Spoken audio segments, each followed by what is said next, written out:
Let's see.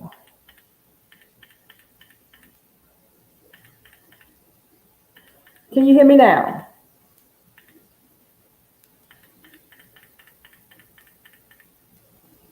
No.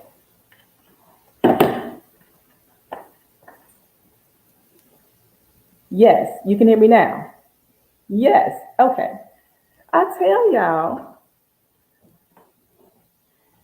this sound be tripping.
Okay, what about now? Can you guys hear me now?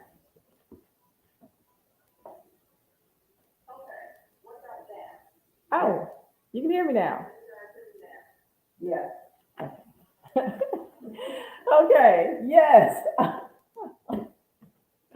Literally, y'all, I didn't do anything but get down and touch the mouse on my laptop. I don't know what happened, but as long as you all can hear me, finally, okay. I tell y'all, last week the devil didn't want me to be great, and he was like, "She coming back another week? I'm not gonna let her keep coming back." But guess what? I'm gonna keep coming. So yes, you all can hear me. Thank you so much for tuning in to part 2 of this 3-part series, The Power of the Womb.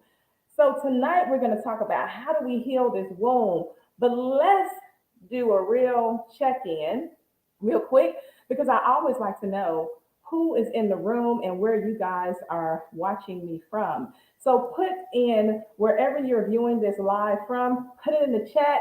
I want to know where you guys are. Hey Jay, let me know you guys. Um, while we're doing this, uh, okay,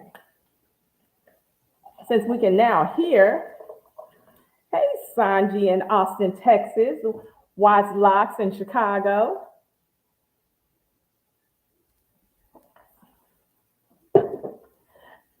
That's Mama right there in Chicago.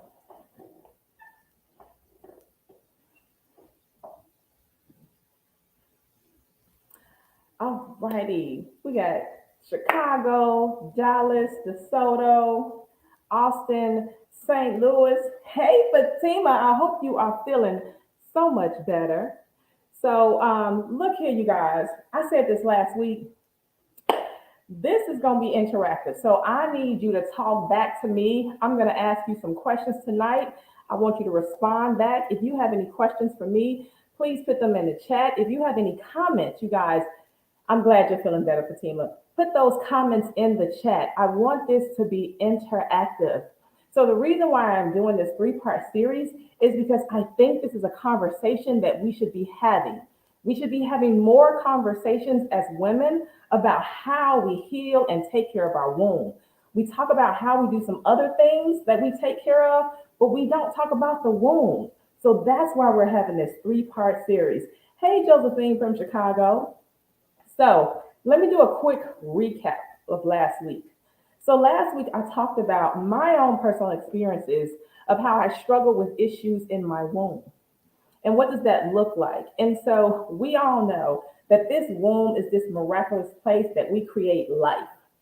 But not only is it the place where we create life, it is a place where we also create, where we have creativity. It fosters every fiber in our body of who we are and how we show up in the world. But not only is it our place of creativity, it is also the place in where we hold and carry our trauma. So tonight we're going to talk about how do we heal some of this trauma that we have been carrying in our womb. And so last week I used the example of imagine with me if there is a room and it's an open space. And in this room, every collective experience that you have ever had in your life up until this date has been placed in this room. Now, as long as you are putting things in this room, as you can imagine, this room is getting filled and cluttered. And you're never taking an opportunity to remove items out the room. You just constantly keep adding and adding and adding. After a while, you guys, what is going to happen to this room that you have been filling up with items based on your lived experiences? It is your emotions, it is the experiences that you have. What happens to this room if we're constantly adding and adding and adding and never taking away? And please put it in the chat. I really do want to know what happens to this room. And I need you to kind of visualize this room because it's your room. I need you to see what's in it. See, some of us got 3 and 4 dining room tables. We got 5 and 6 couches in there. We keep adding these extra boxes. We got 5 and 6 TVs in there. We just keep adding stuff. We have shoes stacked on top of shoes and boxes stacked on top of boxes. What is in this space and what happens to this space when we do not remove items, but we only add items? Put it in the chat. Want to know your thoughts about this? Because this space that I am talking about, it is your womb. It is the space that you are holding everything in. Imagine that for a second. Every single experience you have ever had in your life, good or bad, you store that experience in your womb. Every single emotion you have had, you store that in your womb. Now, I keep talking about storing stuff. Thank you, Watts. You overloaded with stuff. Now, we keep pushing stuff in. This room is now filled to capacity. From the right to the left, from the bottom to the top, it is packed. And yet, we continue to stuff. We continue to push. Oh, one more thing can fit in there. Now, you guys, we are aware of all the things that we are putting in the room. Because in this room, you can see it. You can look up and look all around. You see the things that you are putting in this space. So now I need you to imagine with me if you could see the stuff in your womb. What would it look like? What's some stuff that you would see inside of your womb that you haven't cleared out? Oh, it's been a decade or longer. These items are blocking your flow of energy, which for many of us blocks our flow of creativity. Heck, for some of us, it blocks our flow of just being nice to people. Because as Watt said, it is overloaded with stuff. So I want you to think about these questions tonight. And if you have a piece of paper and a pen in front of you, please jot them down and come back and actually answer these questions that I'm going to ask you tonight. Because if we're talking about healing the womb and all the things that go into our womb and how do we become better versions of ourselves, this is part of the process and how we're going to get there. So the first question I want to ask you guys is, do you talk to your womb? Have you had a conversation lately? So this is a question I'm asking everybody in this room. Do you have a conversation with your womb? If the answer is yes, put a 1 in the chat. If the answer is no, put a 2 in the chat. Now look here, this is a judgment-free zone. I just want to know. 1, absolutely, I have conversations with my womb. Or 2, we ain't talking. Put it in the chat. Thank you, Watts. Thank you, Mama Payne. 1, I have conversations with my womb. Put it in the chat. 2, we ain't had no conversations. I don't even know what that sounds like. I ain't never talked to her. Or the last time I talked to her, we ain't on speaking terms no more.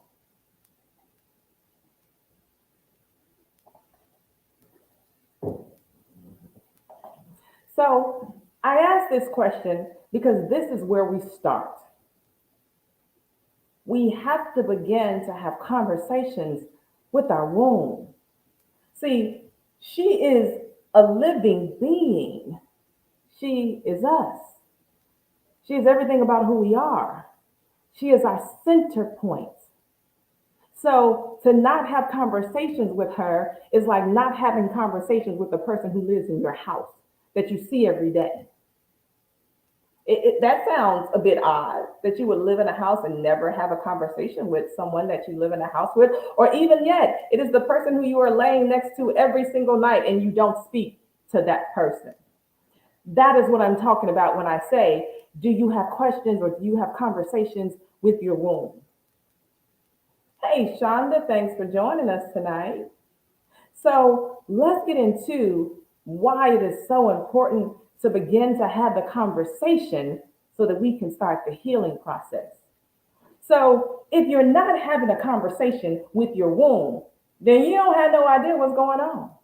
See, she ain't told you, look here, boo boo kitty, we is full to capacity and you need to start removing some items. When you don't have a conversation with your womb, you have no idea that she is in pain and she is asking for your help. See, when you don't have a conversation with your womb, you have no idea that not only is she full to capacity, but she's telling you, she's screaming out to you, we need some help. See, the conversation has to start.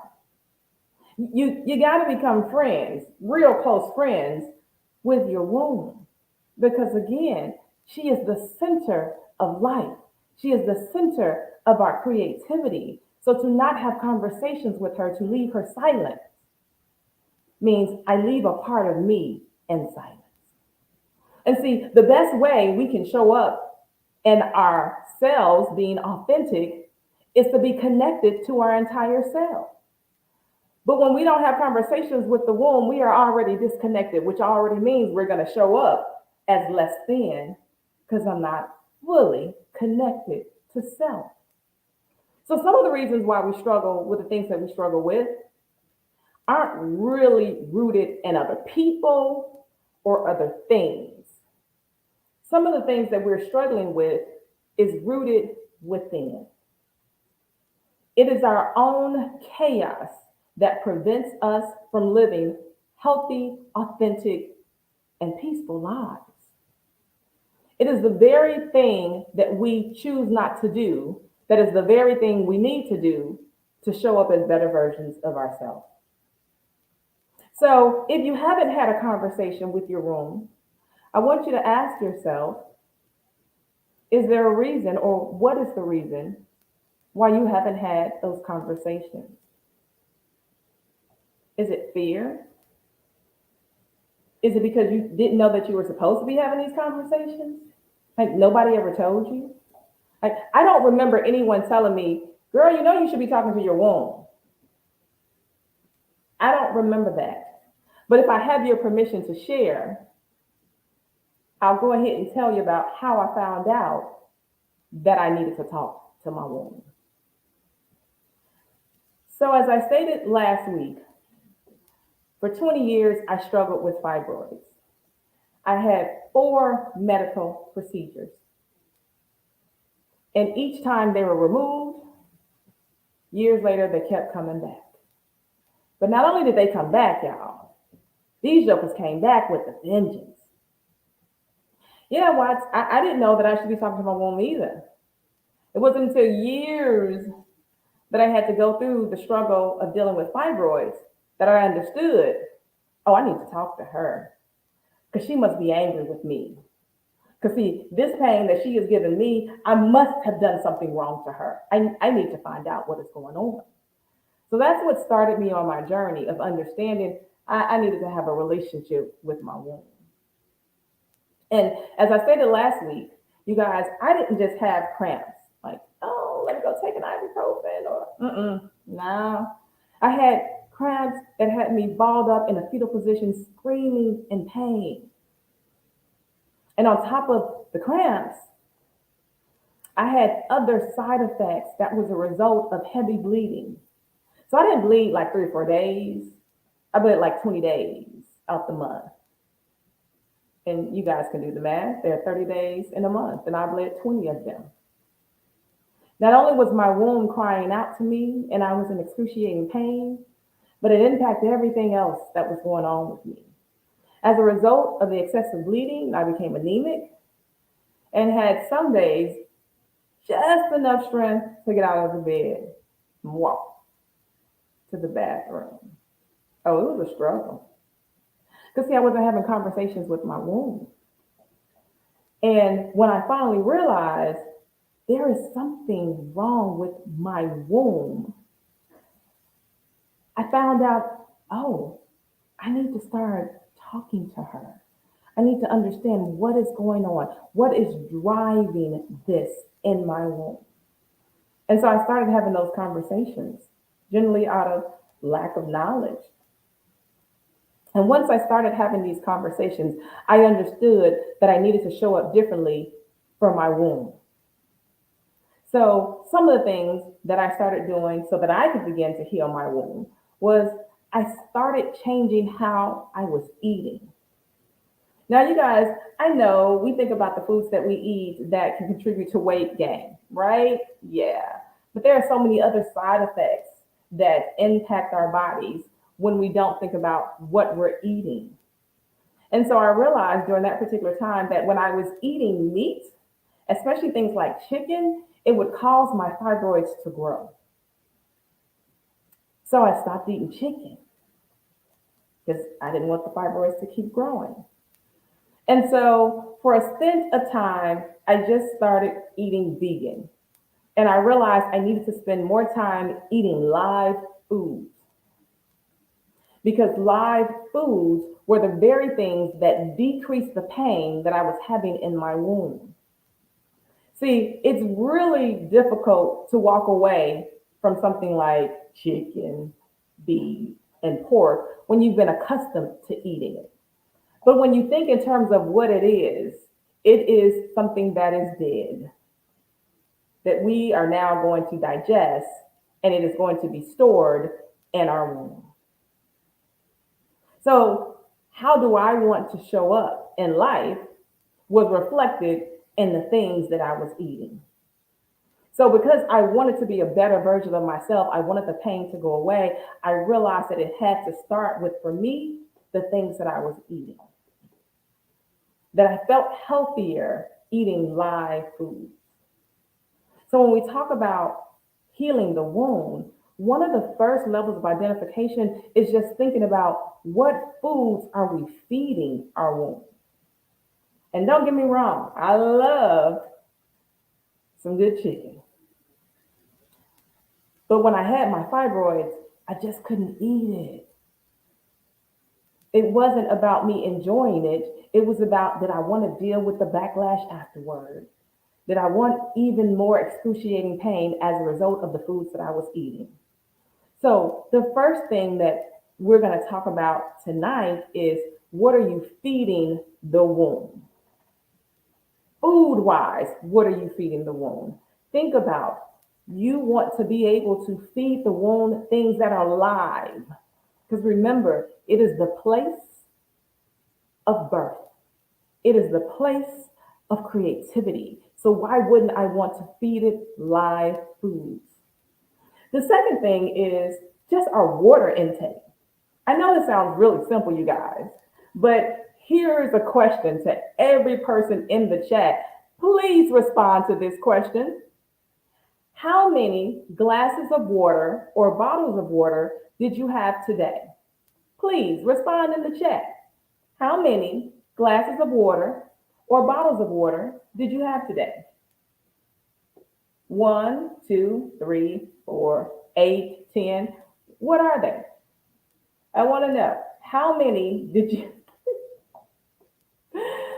Thank you, Carrie. 0. 8. Great job, Sanji. 9. Shonda, great job. Mama Payne, 1. Watch Locks, 4. Mama, 3. You guys, if we're going to start the cleansing process of our womb, it has to start with water, just the basic. Like this stuff don't even cost you. I mean, like if you have a filter on it. But at the end of the day, we have to be more conscious about our water intake. I know you probably didn't get on here and think she's gonna talk about drinking water. Absolutely. My favorite slogan is drink water and mind your business. And I mean that wholeheartedly. Really, drink water. Josephine, 1.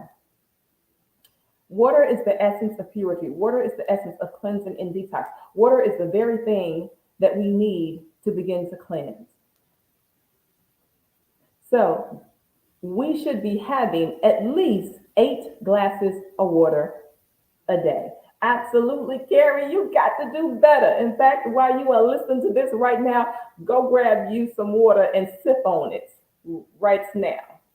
That's how you're going to start Carrie, thank you.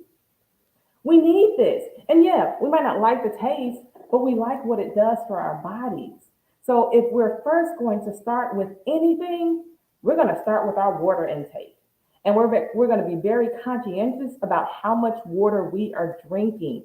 The lack of water can lead to dehydration. The lack of water can end you up in the hospital, right? You guys, our womb responds to us when we're not taking care of it. And by not drinking water, we're definitely not taking care of it. So I need you to think about what foods are you eating and how much water are you taking in on a daily basis, right? So you're getting ready to start this journey on healing the womb by having a conversation with the womb. And the womb is speaking to you. She's telling you she needs water. This whole body is like, yeah, I'm thirsty. But instead of grabbing a soda or some juice, the next time the body speaks to you, like the womb does, grab water instead. It is one of the easiest things that we can do to begin to cleanse the womb and heal the womb. So the first question was, have you had a conversation with your womb? And some of you guys said, mm-mm. The next question I asked you was, what has prevented you? And some of you all said, I just didn't know that I should be having this conversation. So the reason why you're having the conversation is because you're doing a self check-in. You want to figure out what is going on in your life with people, with your job, with your spouses, with your friends, with your family members. Those things are impacting how you are showing up in the world, but it's also impacting the womb because that's where you're carrying and you're holding this stuff. So last week I mentioned that one of the things that I have had to learn as a therapist is that it is important to create a safe space for my clients, which I am absolutely phenomenal at doing, if I don't say so myself. But I was creating a safe space for my clients, but I was also holding the stuff that they were giving me. Now, see, that wasn't taught. No one told me in grad school or in supervision that you should hold all that stuff. In fact, they told me the very opposite, but I wasn't doing it. So I was creating this amazing safe space for my clients to come and process and do their work and heal. And then I was just taking it all in and saying, I'll hold it. I'll hold it. Give that to me. And as a result, it was showing up in my womb. And so I know I'm not alone. Even though some of you all are not therapists, you're women. And what I know about being a woman is that we take care of everybody else. And we are usually the last person to take care of is ourselves. So you're going to be conscious of what you're eating, feed yourself more live foods. Number two, you're definitely going to drink more water, or I guess I should say number three, because number one is start having a conversation with your womb. Number two is be conscious of what you're feeding your womb. Number three is drink more water. Now let's talk about some physical things you can do for the womb. So when I was struggling with fibroids, one of the treatment methods that I came across was yoni steaming. And for those of you who have never heard of yoni steaming, let me kind of describe it for you. So yoni steaming is a process. It is a ancient Chinese practice where you sit on a little pot, and in the pot there's boiling water with herbs in it. And you sit on the pot, and the herbs are used to flush out and clean your yoni and your womb. And I remember the first time I heard about it, I was like, say what? You want me to do who? But because I was in so much pain, you guys, I didn't care. I was like, okay, we can try it. And when I tell you, after my first yoni steaming, say what? I felt like a brand new me. I was like, ooh, talk about feeling fresh and light. It was amazing how these herbs were used to rejuvenate the womb, to heal the womb. And so yoni treatments are used for individuals who have had trauma to their vagina. It's used for women who have infertility issues. It's used for women like myself who suffered from fibroids or have cysts or so many of these other medical conditions. Yoni steamings are used, again, to help relieve some of that pain that individuals might be experiencing. So, as we talk about cleansing the womb, this is another one of those ways. And if it sounds a bit odd, I guess the best example I can imagine is some people might burn sage in their homes as a way to cleanse, to refresh and keep new, because they are aware that everyone is made up of energy. So whenever someone enters your home, they enter with an energy. And sometimes they don't leave. But you do want to make sure that you are cleansing the home. And I'm not just talking about like a clean, but cleansing it. And so individuals may burn certain herbs as a way to cleanse their environments of maybe some energy that they just no longer want in their space. So when we talk about things like yoni steaming, the concept is very much still the same.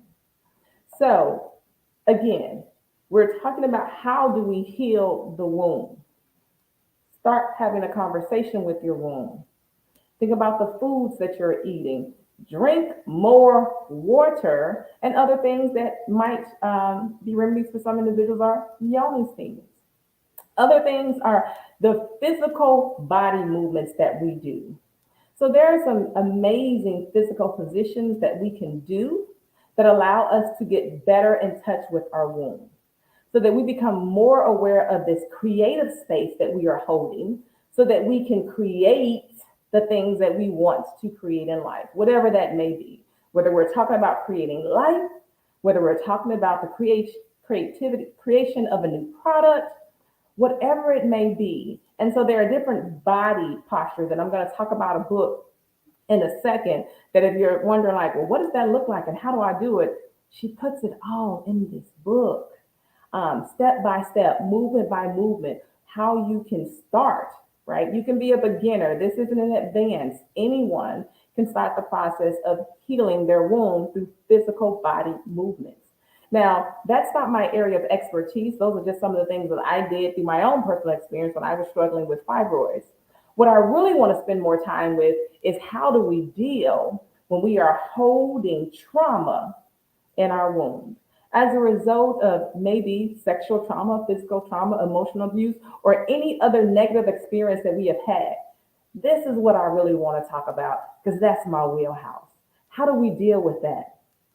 First, we have to become aware of how the trauma in our womb is showing up in our everyday lives. There are individuals who are in relationships with men right now or women who cannot be touched in a certain way. Now, their mates might not know the reason why, but the individual knows the reason why she doesn't want to be touched in that area because it is a reminder of a traumatic experience in her past. And most likely, she carries that trauma in her womb. And when there's an area that is touched, whatever that area is, it becomes a trigger for her. She might experience flashbacks, nightmares, or it may even throw her into a cycle of depression. And in some severe cases, when women have experienced trauma, they might even disassociate.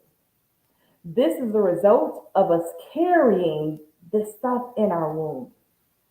Now, one of the reasons why we carry things in our womb and we do not release it is because we don't talk about it. It's almost as if we have told ourselves that if I don't talk about it, it didn't exist, therefore it doesn't affect me. I'm going to say that again because I often experience this with my clients. It is the belief that if I don't talk about it, it did not happen, therefore it won't affect me. Now, people can think that all day long, but that is an absolute myth. Just because you don't talk about it does not mean it does not impact you. See, it's a silent mover. And most often it can even be invisible, but it is definitely impacting you. It is showing up in how you speak to people. Now, let me give you an example. Have you guys ever came across a woman who, for whatever reason, you have no idea, she just had a downright nasty disposition? Just whenever she opened her mouth, everything that came out of it was negative. If you've ever encountered a woman like that, put a one in the chat. Now, I'm not talking about you. I said if you've ever encountered a woman like that who has a negative disposition, put a one in the chat.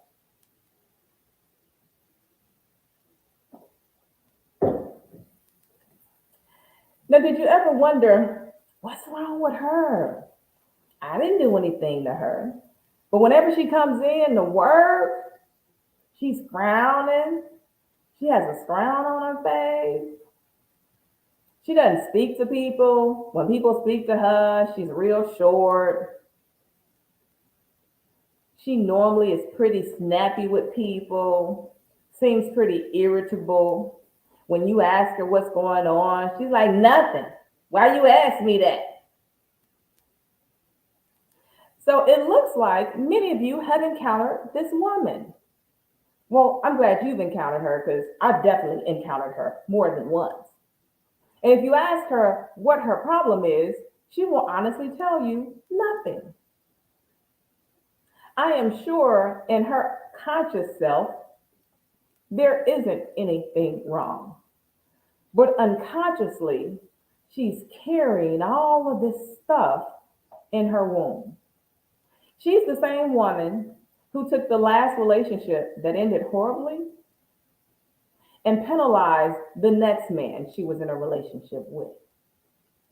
And as a result of penalizing the next man that she was in a relationship with, not only did she penalize that man, but she began to penalize all men and created a narrative that all men are just no good. Now, this isn't necessarily true, but it is the narrative that she has created from her womb. See, we hear the voice coming out of her mouth, but really who is talking is this womb filled with her trauma. It is the womb that she has not talked to in years or ever spoken to, even though the womb has been crying out for years for her to talk back. And she carries these unpleasant relationships from one to the next, to the next, to the next. And for her, it is now just her normal. It is her baseline. It is her experience of every person she encounters. She believes that people are toxic and not a possibility that she is toxic. Or here's another example of a woman who's carrying some things in her womb. Her and her mother didn't have a pleasant relationship.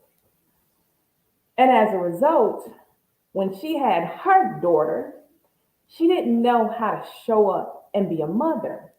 Because, see, one of the reasons why her and her mother had this enmeshed, unhealthy relationship was because the mother didn't have a healthy relationship with her daughter's father.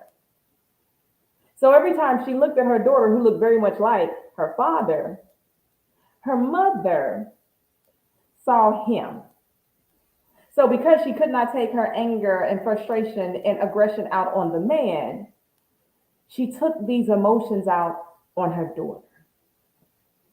So her daughter became her punching bag, literally her punching bag.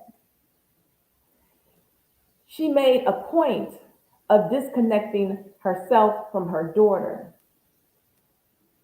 She belittled her daughter. She did not support her daughter. In fact, she was way nicer to complete strangers than she was to her daughter.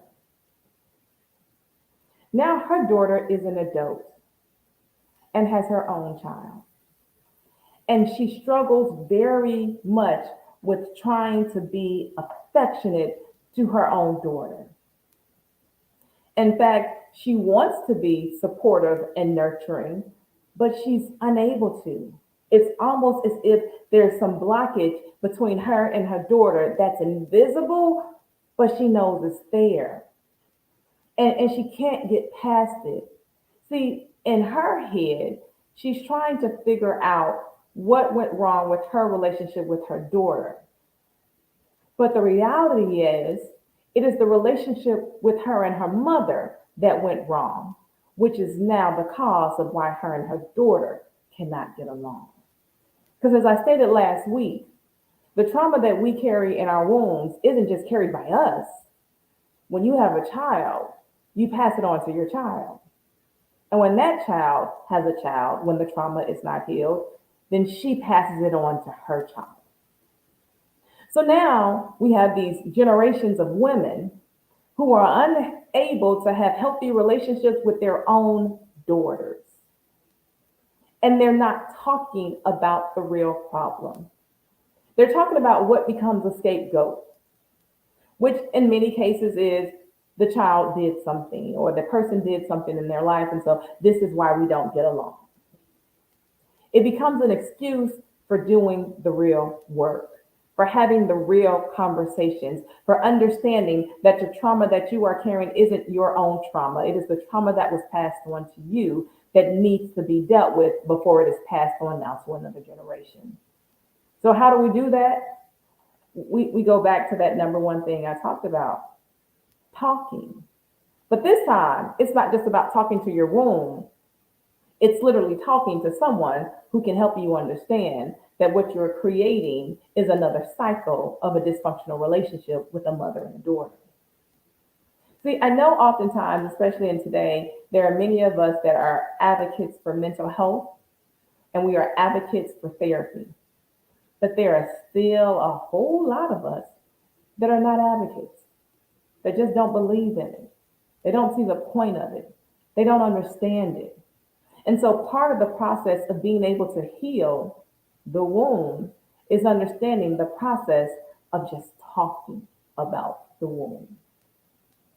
And so as you're talking about the experiences, you understand a different perspective. When we don't have any conversations or when we have the only conversations with people that always agree with us, we don't learn. We stay stuck. We don't become aware, and we definitely don't do any healing. Because, see, sometimes we need someone who is going to disagree with what we say. Sometimes we need an individual who can be objective, who's not going to take a side, who's not going to point the finger and blame, which is why we talk about healing in therapy through talking in therapy. Like, I wish I had a magic wand when people came in and talked about what their problems was, and I could say, be gone, but it doesn't work that way. And the reason why therapy works for some people and is so effective is because they're willing to do the work. They're willing to talk about how they're not showing up as versions of themselves that they would like to be. And they're willing to hold themselves accountable. In order for us to begin to heal our wounds, we have to accept some responsibility for what it is that we have done to our wounds. I know it is much easier to point the finger at people, but sometimes it's not people, it's just plain us. So in order for us to do a deep dive into healing the womb, we have to do a deep dive into who we are. See, our womb has a her story, which is the history of the womb, but it's her story. And oftentimes we tell a story for so long, the story begins to change and it morphs into something completely different. It isn't until you're able to tell the story to someone who is an objective party who is able to pull out a story that has changed over time. And as a result of the changing inconsistencies in the story, they're able to point out, did you notice this? I kind of see a pattern. I know you said that all men are this way, but I notice you seem to date the same kind of man. That's not all men, but that seems to be the type of men that you date. I noticed that you said you don't have any women friends because you can't be friends with women because all women are this way. But I kind of noticed that you select a particular type of woman to include in your circle, which most likely is just like you. So if she is showing up just like you, and yet you say you cannot be friends with women, this is very likely the reason why you cannot be friends with women. It isn't until we take a closer look at ourselves that we are able to create change, that we are able to start healing. You can't heal what you don't know exists. You can't heal from what you don't know is a problem. You can't heal from what you're not even willing to talk about.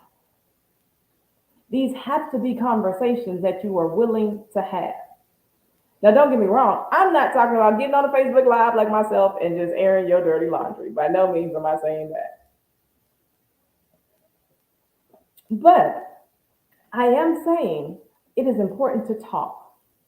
Now, you guys, when I say talk, I don't necessarily mean that you have to use your mouth. Some talking can look like pen to paper and starting the journaling process. When you're able to write things down, you can go back and you can reflect on what you just wrote. I don't know if anybody in this room is a journaler because I'm a journaler. I write down things when I need to talk, other than when I talk to myself or my therapist, but yeah, I do. And I'm always amazed when I go back months later or sometimes years later and I read what I wrote. I'm like, what? Is that what's going on? I can get a different view when I'm able to go back and see what I wrote. Because in the journal, I'm talking about what I was feeling, what I was doing, what I was thinking, all that good, bad, the ugly, all that stuff. The very same way I talk to my wound is what I journal. I write it down. So if we're going to heal our wounds, we have to have these conversations, either with the wound, and sometimes it needs to be with a professional or a confidant or someone who can give you an objective response. Because sometimes we say some off the wall stuff. And there is nobody in our circle, friends or family, that will say, girl, what was that? They just go along. Mm-hmm. Yeah, that was good. No, it wasn't. It made no sense. What in your head when it came out, did it make sense to you? Like we need some honest people in our life. Now, some of us have those, which is great because we need them. But for those of us that don't have them, that's a problem because it allows us to continue to feed in this toxicity in our womb that doesn't do anything but damage it. So now we're on the inside living with toxicity. And if the toxicity builds up over time, guess what starts to come out? Toxicity. We end up being walking toxic people. I know you guys have heard of toxic relationships. Yeah, that's them people. They're in toxic relationships because they're toxic people. Because at no point did they do their own work and heal from their own trauma. So now what they are doing is just tearing other people down because they won't heal. So they're toxic. But just like anything else, if we eat the wrong foods, it becomes a toxic buildup in our gut. So we have to cleanse, we have to detox. I remember, he's probably not gonna like this. So the first time I took my husband to go get a colonic, it was hilarious. And I said, hey, this is all about us cleansing and detoxing and making sure that we're being aware of the toxicity that is going in our body, but that we're pushing that toxicity out. And I said, let's go do this. And he was like, no ma'am, no ham, no turkey. I'm not. But he decided to go. And after his first colonic, he came out skipping, was like, what? Why haven't I been doing this? What, y'all? When we talk about healing, removing waste, like this is literally, right, the way we remove waste. But I'm talking about we also have to do that psychologically. We have to remove these toxins that we are bringing into our body. And toxicity comes in the form of what we hear and what we say, and not just what we eat. So be very cautious about the words that you use. One of the ways in which we continue to fill our womb with toxicity is by using negative statements. Things like, I can't do that. That's not possible. I'm going to try. That is toxicity that fills our womb with doubt and fear, but it is in the shape of our words. So if we're going to heal the womb, we got to heal the words that come out of our mouth. We have to be more cognizant of using positive words. I talk to my clients all the time about leading their mornings with positive affirmations. I don't care what they are, but start the morning with some positive affirmations. I get up in the morning and I say, today is going to be a good day. I don't know what the day is going to bring, but I get up every morning and say, today is going to be a good day. Because I want to lead with positivity. Even on days that I know it's going to be a rough day, I still get up and say, it's going to be a good day. So part of the process of us healing our wounds is we have to become aware of the words that are feeding our wounds. If your goal is to give birth to life, then you can't speak death. And for some of us, we get so comfortable in speaking death that we forget we have the power to speak life. So these are the things that I want you to remember. If we're going to heal our wounds, one, we got to start having conversations with them. She is us and us is she. We won. We friends. We real close friends. But I need you to know who I am and I need to know who you are. Number two, we have to become more mindful of the foods we eat. Now, I know we're going to get down and have some good old food, but on an average, we have to make sure we are feeding ourselves live foods. If you ain't had no vegetables, today is Thursday, and you ain't had no vegetables all week, tomorrow you need some vegetables on your plate. Live foods, some vegetables. Number three, we need to consume more water, at least 8 ounces, minimum 8 ounces. That's a given, everybody. It is the flow that literally causes every single thing in our body to flow. It's water. Number four, there's some physical things that we can do, like yoni steamings, physical workouts. Those things can also help heal our womb. Number five, we have to do the work and start talking about the things that are building up and living inside of us, the toxic buildup. And talking could be talking, or it could literally be journaling. Pen to paper, journal. And if nothing else, if you don't remember anything else from tonight, remember the power of our words. You cannot speak death and expect life. Change how you speak. Change what you write. Create a vision of what you want. You have to be able to see it to get it. I can't tell you I want this, but I can't even visualize what it looks like. You have to become your own visionary. And once you can see it, you can speak it, and then you can do it. See, the womb is already ready for us to do that. It's just waiting on us. Like, you ready? Because I'm ready. And we like, like for those of you that remember jumping double dutch, you used to be on the sideline, like, I'm jumping in. And then you would look at that rope like, oh, I don't want that whip in my face. I'm coming. The womb is turning the rope, talking about, get in. We're ready. Get in. So I just need us as women to be aware that we can speak life into our womb because that is what it is. It is the center of creation. And don't get sidetracked by life, that the things that are happening, the people that you are encountering, don't lose focus that this thing here is the center of all creation. And when we tap into that, we become invincible. What? Why do you think so many women CEOs and entrepreneurs are popping up all over the place? Because see, they understood that there was power in their womb and they could create life.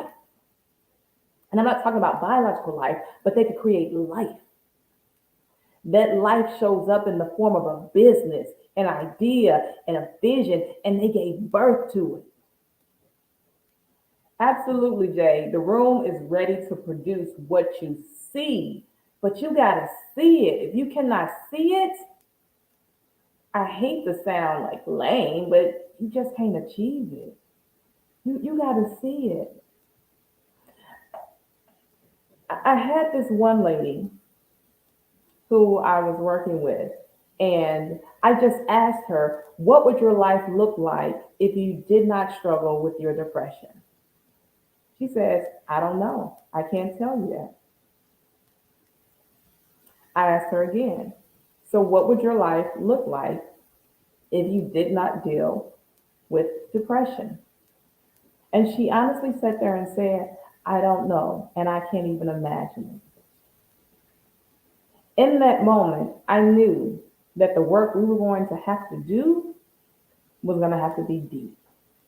It was going to require a deep dive because here is a woman that couldn't even see her life without her depression.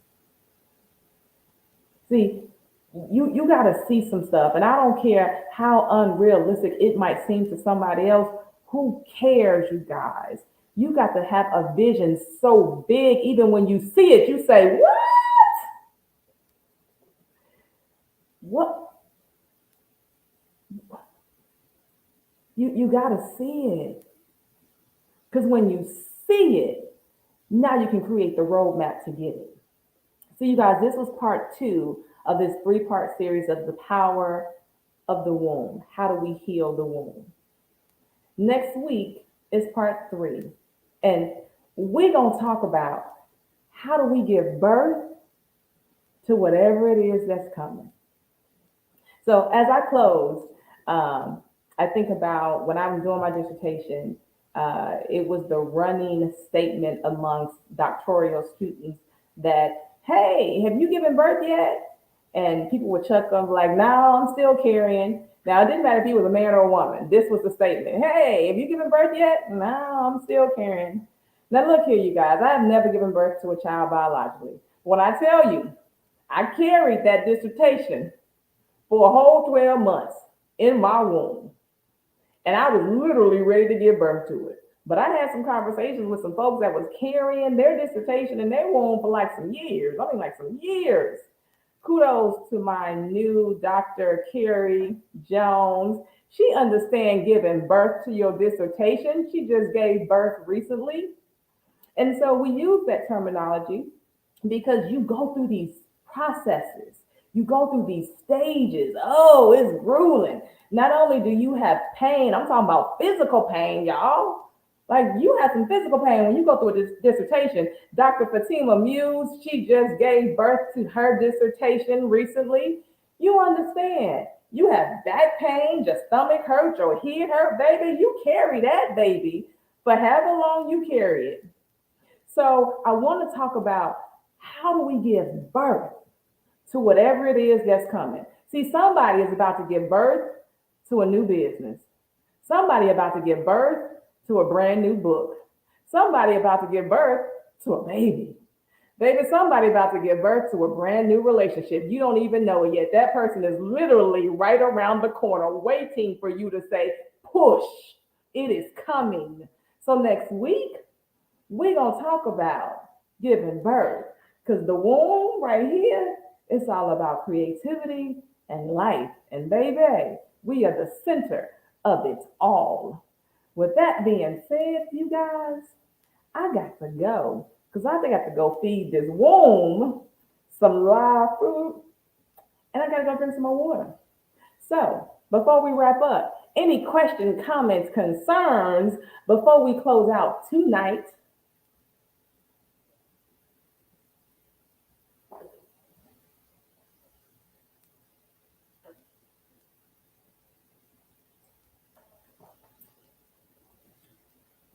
Yeah. Hey, Makiba. Makiba just gave birth to a new business, y'all. Live foods are vegetables. Vegetables are live foods.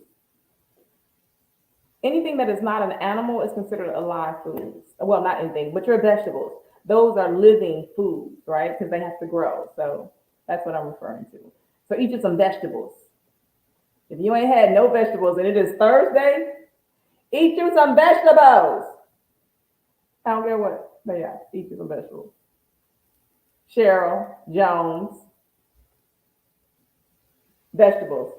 Cheryl Jones. So I hope that answers the question, Dr. Carrie Jones. Any questions? Hopefully you guys are gonna come back and join me next week as we talk about giving birth to whatever you giving birth to, these businesses, these books, these new relationships, these babies. I'm so excited because in case you guys did not know, as I close out, I gave birth to some stuff this year, you guys. 2 months ago in September, I launched Powerhouse Coaching Academy, a brand new business, but I'm not new to the business. And I also gave birth to 2 books. So if you have not already got them, which I know a lot of you guys have already, go pick them up. They are on Amazon right now. One is called Stop Hearing, Start Listening, Tools for Effective Communication, which I don't know who can benefit from learning how to listen better, right? So go grab that, Amazon. Again, Stop Hearing, Start Listening. And the second one is for all of my psychotherapists, therapists, professional counselors. If you are interested in starting a private practice, this is the book for you. Private Practice in 30 Days. It's the things they did not teach you in graduate school. Anybody that is on the journey of starting a private practice, I can guarantee you, not one class in your graduate program taught you what I'm teaching you in this book. So make sure you pick it up if you have not already done so. With that being said, good night, you guys. All have a safe week. Be blessed. And don't forget to come back next Thursday. And if you have not already done so, make sure you are following me on Facebook, Dr. Tanisha Guy, Instagram, Dr. Tanisha Guy, TikTok, Dr. Tanisha Guy, and YouTube, Dr. Tanisha Guy. So make sure you are following me on those platforms, you guys, and I'll see you back. Thank you. I'm so glad that you said that the book is awesome. Dr. Conway, I'm going to get with you to talk about the book some more, and hopefully that information has definitely assisted you. With that being said, you guys have a great night. Thank you, Watts Locks. See you all next Thursday, 7 p.m. Central. And don't forget to bring your sister, your mama, a friend back next week. Bye.